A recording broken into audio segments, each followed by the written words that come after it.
धन्यवाद संचालक महोदय। बहुजन मुक्ति पार्टी एवं प्रगतिशील समाजवादी पार्टी की संयुक्त महारैली आज आगरा में होने जा रही है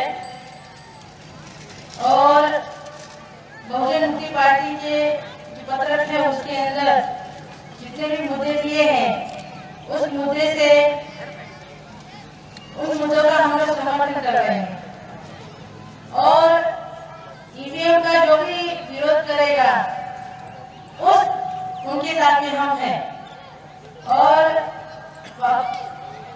कल आप लोगों ने सभी लोगों ने न्यूज चैनल देखे होंगे, ईवीएम का जो घोटाला हुआ है उसके बारे में आप लोगों को जानकारी कपिलेंद्र प्रताप जी ने दे दिया है, तो मैं आपको उसके बारे में ज्यादा जानकारी न देते हुए अब भारत देश के अंदर जितनी भी पार्टियां हैं वो अपना मुंह बंद करके बैठी हुई है, कोई भी ईवीएम के बारे में विरोध नहीं कर रहा है और जो विरोध कर रहा था वो हमारी पार्टी बीएमपी कर रही थी। और आप लोगों ने देखा होगा कि जो बीएमपी की जो ताकत है वो आज पूरे भारत देश के अंदर मालूम पड़ रही है कि जो हम काम कर रहे हैं वो सही रास्ता है। और आप आगरा के लोगों को मैं कहना चाहती हूँ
नहीं है, इसलिए मुझे उस पर तरस आता है। अरे अपने घर की बीवी तेरी जसोदा बहन को देख क्या उसके ऊपर तरस खा, जसोदा बहन के ऊपर तरस खा। मुस्लिम महिलाओं की बात करता है, अरे मुस्लिम महिलाओं के साथ में हमदर्दी नहीं है, उनके दोस्त, उनके बंधु जो उनकी पार्टियों के हैं ना, उनकी बेटियां और बहनें मुस्लिमों के घर में बेहाई है, उनको उनकी चिंता है, कहीं मुस्लिम भाई उनको तलाक तलाक कह के धक्के मार के यहाँ निकाल दे, उनको हमारी मूल्यवादी महिलाओं की चिंता नहीं है। और कहते हैं मुझे मुस्लिम, अरे बीच में तो झाड़ू लगाने लग गया, सफाई अभियान, क्या सफाई अभियान निकाला 5 साल के अंदर, जहाँ जहाँ कचरा नहीं वहाँ साफ करता है। गटर में उतर के देख, गटर में उतर के देख कितनी सफाई करनी है। और 5 साल के अंदर अगर इतनी सफाई कर्मियों के साथ में उसको इतनी हमदर्दी है, 2 सफाई कर्मियों को साथ में बगल में खड़ा रखे, एक फोटो तो दिखा के दिखा बच्चों, कभी फोटो दिखाया कि सफाई कर्मी के साथ में खड़ा हूँ। ये 5 साल के अंदर यहाँ आके कभी उसने झाड़ू लगाया, जहाँ हमारी गलती पड़ी यहाँ तो पड़ी गलती, झाड़ू लगा क्या कभी लगाया हमने? नहीं लगाई। लुभावने बातें करते हैं। मैं तो ब्राह्मणों को भी बोलना चाहती हूँ कि आप लोगों को जो 10% आर्थिक आधार पर जो कह रहा है ना कि आरक्षण दूंगा, तुमको भी बेवकूफ बना रहा है, ब्राह्मणों को भी बेवकूफ बना रहा है।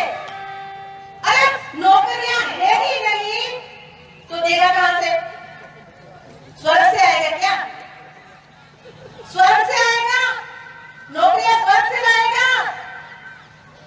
बोलता है नौकरियां देंगे। अरे मैं ब्राह्मणों को भी कहना चाहती हूँ, जुमले वाली जो पार्टियां हैं तुमको मूर्ख बना रही है, तुम्हारा भी वोट रखने की कोशिश कर रही है। जागो ब्राह्मण जागो,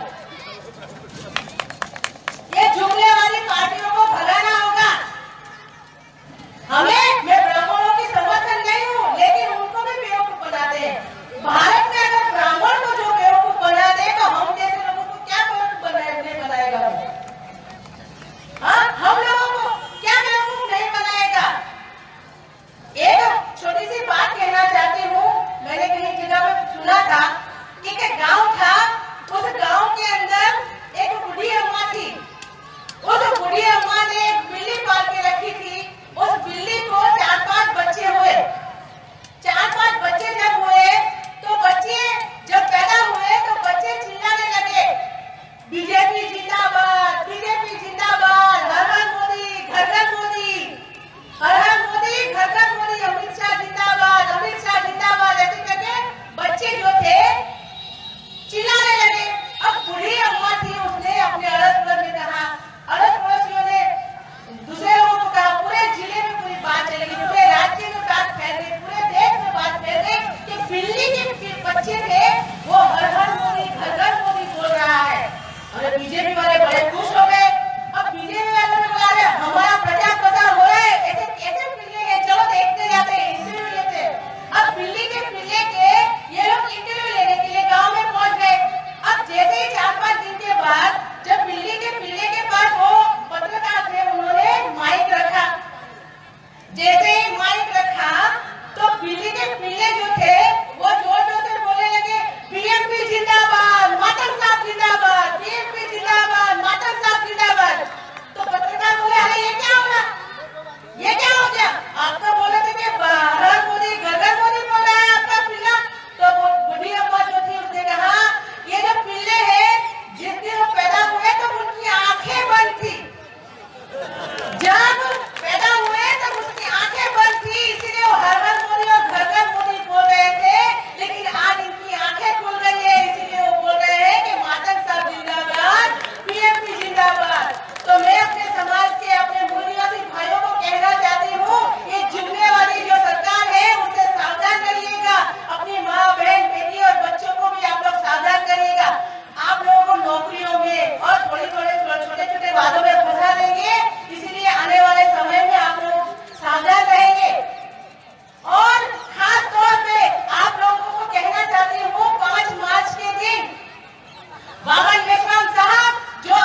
करते हैं। हाँ, तो मेश्राम साहब कहते हैं